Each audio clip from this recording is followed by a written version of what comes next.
Olá, queridos amigos, que bom que vocês chegaram aqui para mais um dia de leitura. Sabemos que as histórias da Bíblia são antigas, mas com lições para o nosso tempo. O próprio Jesus disse lá em Mateus 24:35, passará o céu e a terra, ou seja, os tempos passarão, as gerações passarão. E ele termina dizendo, mas as minhas palavras permanecerão para sempre. Então hoje vamos conhecer mais um pouquinho qual é a vontade de Deus para a nossa vida hoje, aprendendo e tirando lições com a vida dos nossos antepassados. Então vamos orar e vamos começar a leitura? Pai nosso que estás nos céus, santificado seja o teu nome. Aqui estamos, Deus, mais uma vez, porque assim o Senhor nos permitiu. Estamos prontos para ouvirmos a tua voz. Estamos prontos para aceitarmos o teu chamado. E que em cada versículo que formos ler neste momento, possamos conhecer um pouco mais do Senhor e da tua vontade para a nossa vida. Nos dê a tua iluminação e teu Espírito Santo sobre nós. Em nome de Jesus. Amém. Bíblia aberta para podermos ler o livro de Esdras, do capítulo 4 ao 6. Esses capítulos mostram os desafios, as oposições e vitórias que o povo de Deus enfrentou enquanto reconstruía o Templo de Jerusalém. Esses capítulos também ensinam que obediência a Deus nem sempre é fácil, mas que Ele mesmo intervém quando o seu povo persevera com fé. Então, vamos começar a leitura. Esdras, capítulo 4. Os inimigos fazem parar as obras. Quando os adversários de Judá e Benjamim ouviram que os que haviam voltado do cativeiro estavam reconstruindo o templo ao Senhor, Deus de Israel, aproximaram-se de Zorobabel e dos chefes de famílias e lhe disseram: deixe-nos ajudar na construção, porque buscamos o mesmo Deus que vocês buscam. Já temos oferecido sacrifícios a ele desde os dias de Esaradom, rei da Assíria, que nos fez vir para este lugar. Porém, Zorobabel, Jesua e os outros chefes de famílias de Israel responderam: vocês não têm nada a ver conosco na construção do templo ao nosso Deus. Nós mesmos, sozinhos, vamos construí-los ao Senhor, Deus de Israel, como Ciro, rei da Pérsia, nos ordenou. Então o povo da terra começou a desanimar o povo de Judá, perturbando-o no trabalho de construção. Contrataram conselheiros para frustrar o plano deles. Fizeram isso durante todo o reinado de Ciro, rei da Pérsia, até o reinado de Dario, rei da Pérsia. No começo do reinado de Assuero, escreveram uma acusação contra os habitantes de Judá e de Jerusalém. E nos dias de Artaxerxes, rei da Pérsia, Bislão, Mitredate, Tabiel e os outros companheiros escreveram uma carta a Artaxerxes. Reum, o comandante, e Sinzai, o escrivão, escreveram uma carta ao rei Artaxerxes contra Jerusalém. Os que escreveram foram Reum, o comandante, Sinzai, o escrivão, e os outros companheiros, Dinaitas, Afazaquitas, Tarbelitas, Afarzitas, Arquevitas, Babilônios, Susanquitas, Deavitas, Elamitas e outros povos, que o grande e afamado Osnapar deportou e fez habitar na cidade de Samaria e em outros lugares deste lado do Eufrates. Eis o teor da carta endereçada ao rei Artaxerxes. Ao rei Artaxerxes, de seus servos, os homens deste lado do Eufrates, e em tal tempo. Seja do conhecimento do rei que os judeus que saíram daí vieram a Jerusalém. Eles estão reconstruindo aquela cidade rebelde e má. Estão restaurando as muralhas e reparando os seus fundamentos. Saiba ainda, ó rei, que se aquela cidade for reconstruída e as muralhas forem restauradas, eles não pagarão os direitos, os impostos e os pedágios, e assim causarão prejuízos ao rei.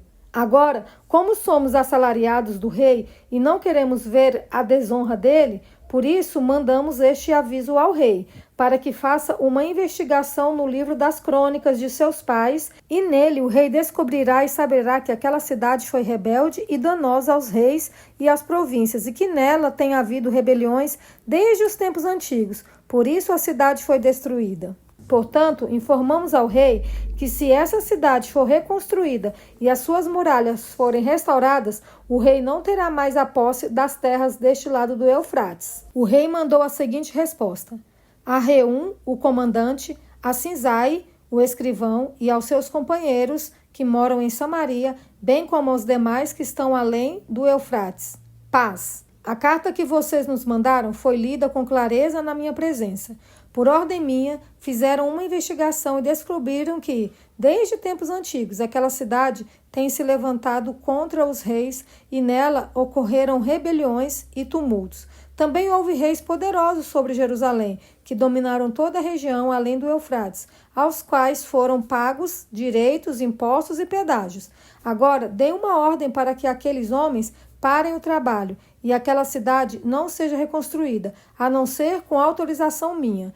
Tenham cuidado e não sejam negligentes nestas coisas, porque aumentaria o dano em prejuízo dos reis? Depois que a cópia da carta do rei Artaxerxes foi lida diante de Reum, de Sinzai, o escrivão, e dos seus companheiros, eles foram depressa a Jerusalém aos judeus e de mão armada os forçaram a parar a obra. Assim, a obra da casa de Deus em Jerusalém foi interrompida, e isso até o 2º ano do reinado de Dario, rei da Pérsia. As exortações de Ageu e Zacarias. O profeta Ageu e o profeta Zacarias, filho de Ido, profetizaram aos judeus que estavam em Judá e em Jerusalém, em nome do Deus de Israel que estava sobre eles.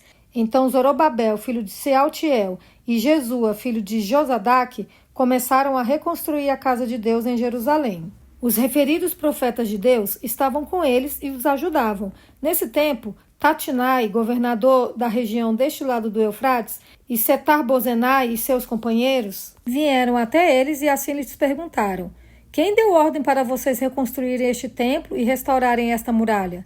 Perguntaram mais: e quais são os nomes dos homens que estão construindo esse edifício? Porém, os olhos de Deus estavam sobre os anciãos dos judeus, de maneira que não foram obrigados a parar, até que o assunto chegasse a Dario e viesse resposta por carta sobre isso. Os adversários consultam Dario. Eis a cópia da carta que Tatinai, o governador da região deste lado do Eufrates, com Setar-Bozenai e os seus companheiros, os Afarzaquitas, que estavam deste lado do rio, enviaram ao rei Dario, na qual lhe deram um relatório nos seguintes termos: ao rei Dario toda a paz. Saiba o rei que nós fomos à província de Judá, ao templo do grande Deus, que está sendo construído com grandes pedras. A madeira está sendo colocada nas paredes, e a obra está sendo feita com diligência e avançando nas mãos deles. Perguntamos aos anciãos e assim lhes dissemos: quem deu a ordem para vocês reconstruírem este templo e restaurar esta muralha? Além disso, perguntamos também pelos nomes deles, para informar o Senhor, para que pudéssemos enviar por escrito ao rei os nomes dos homens que são os chefes deles. Esta foi a resposta que nos deram: nós somos servos do Deus dos céus e da terra, e estamos reconstruindo o templo que há muitos anos tinha sido construído, o qual um grande rei de Israel construiu e terminou. Mas depois que os nossos pais provocaram o Deus dos céus à ira, ele os entregou nas mãos de Nabucodonosor, rei da Babilônia, o caldeu, o qual destruiu esse templo e transportou o povo para a Babilônia. Porém, Ciro, rei da Babilônia, no 1º ano do seu reinado, deu ordem para que esta casa de Deus fosse reconstruída.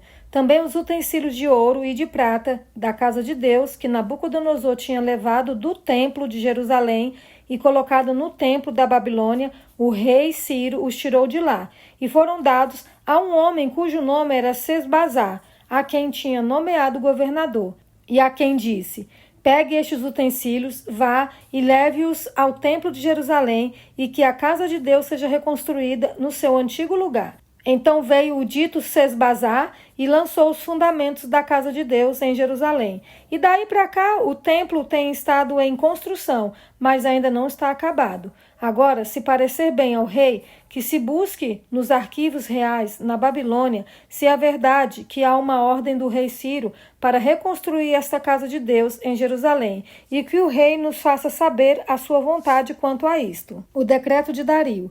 Então o rei Dario deu ordem e foi feita uma busca nos arquivos reais da Babilônia, onde se guardavam os documentos. Em Ecbatana, a fortaleza que está na província da Média, se achou um rolo, e nele estava escrito um memorial que dizia assim: o rei Ciro, no 1º ano do seu reinado, baixou o seguinte decreto: com respeito à casa de Deus em Jerusalém, ela deve ser reconstruída para ser um lugar em que se ofereçam sacrifícios. Os seus fundamentos serão firmes. A sua altura será de 27 metros e a sua largura será de 27 metros, com 3 carreiras de grandes pedras e uma carreira de madeira nova. As despesas serão pagas pelo Palácio Real. Além disto, os utensílios de ouro e de prata da casa de Deus que Nabucodonosor havia tirado do templo de Jerusalém, levando-os para a Babilônia, serão devolvidos para o templo de Jerusalém, cada utensílio para o seu lugar, serão recolocados na casa de Deus. A resposta de Dario: E agora você, Tatinai, governador da região do outro lado do Eufrates, e também Setar-Bozenai e os seus companheiros, os arfasaquitas que estão do outro lado do rio, fiquem longe daquele lugar. Não interrompa a obra desta casa de Deus, para que o governador dos judeus e os seus anciãos reedifiquem a casa de Deus no seu antigo lugar. Também estou decretando o que vocês devem fazer com esses anciãos dos judeus para que reedifique esta casa de Deus, a saber, que da tesouraria real, isto é, dos tributos recebidos da região do outro lado do rio Eufrates, se pague diligentemente a despesa a estes homens, para que a obra não seja interrompida. Também lhes seja dado dia após dia, sem falta, aquilo de que necessitam, novilhos, carneiros e cordeiros, para os holocaustos ao Deus dos céus, e também trigo, sal, vinho e azeite, segundo a determinação dos sacerdotes que estão em Jerusalém. Isto para que ofereçam sacrifícios de aroma agradável ao Deus dos céus e orem pela vida do rei e dos seus filhos. Também estou decretando que, se alguém alterar este decreto, uma viga seja arrancada da sua casa, e que ele seja levantado e pendurado nela, e que a sua casa seja transformada num montão de entulho. Que o Deus que fez habitar ali o seu nome derrube todos os reis e povos que estenderem a mão para alterar o decreto e para destruir esta casa de Deus que está em Jerusalém. Eu, Dario, baixei o decreto que se execute com toda diligência. O templo é concluído. Então Tatinai, o governador da região deste lado do Eufrates, Setar-Bozenai e os seus companheiros assim o fizeram com toda a diligência, segundo o que o rei Dario havia decretado. Os anciãos dos judeus iam construindo e prosperando em virtude do que profetizaram os profetas Ageu e Zacarias, filho de Ido. Reconstruíram o templo e o terminaram segundo a ordem do Deus de Israel e segundo o decreto de Ciro, de Dario e de Artaxerxes, rei da Pérsia. Terminaram a construção deste templo no 3º dia do mês de Adar, no 6º ano do reinado do rei Dario. A dedicação do templo. Os filhos de Israel, os sacerdotes, os levitas e o restante dos exilados celebraram com alegria a dedicação desta casa de Deus. Para a dedicação dessa casa de Deus, ofereceram 100 novilhos, 200 carneiros, 400 cordeiros e 12 cabritos, para a oferta pelo pecado de todo Israel, segundo o número das tribos de Israel. Estabeleceram os sacerdotes nos seus turnos e os levitas nas suas divisões, para o serviço de Deus em Jerusalém, segundo está escrito no livro de Moisés. A celebração da Páscoa. Os que voltaram do cativeiro celebraram a Páscoa no dia 14 do 1º mês. Os sacerdotes e os levitas tinham se purificado e todos, sem exceção, estavam puros. Mataram o cordeiro da Páscoa para todos os que voltaram do cativeiro, para os sacerdotes, seus irmãos e para si mesmos. Assim, os filhos de Israel que tinham voltado do exílio comeram a Páscoa, juntamente com todos que, unindo-se a eles, se haviam separado das coisas impuras dos gentios da terra para buscarem o Senhor, Deus de Israel. Celebraram a festa dos pães sem fermento durante 7 dias, com alegria, porque o Senhor os tinha alegrado, mudando o coração do rei da Assíria a favor deles, para lhes fortalecer as mãos na obra da casa de Deus, o Deus de Israel. Amém, amém, viu? Quando Deus te chama para algo, a oposição virá, isso é certeza, mas não significa que ele desistiu. Às vezes, Deus levanta profetas só para te lembrar: continue, meu filho, continue, minha filha, eu ainda estou com você. Que Deus abençoe a sua vida, fortaleça a sua fé e te espero aqui amanhã. Deus te abençoe.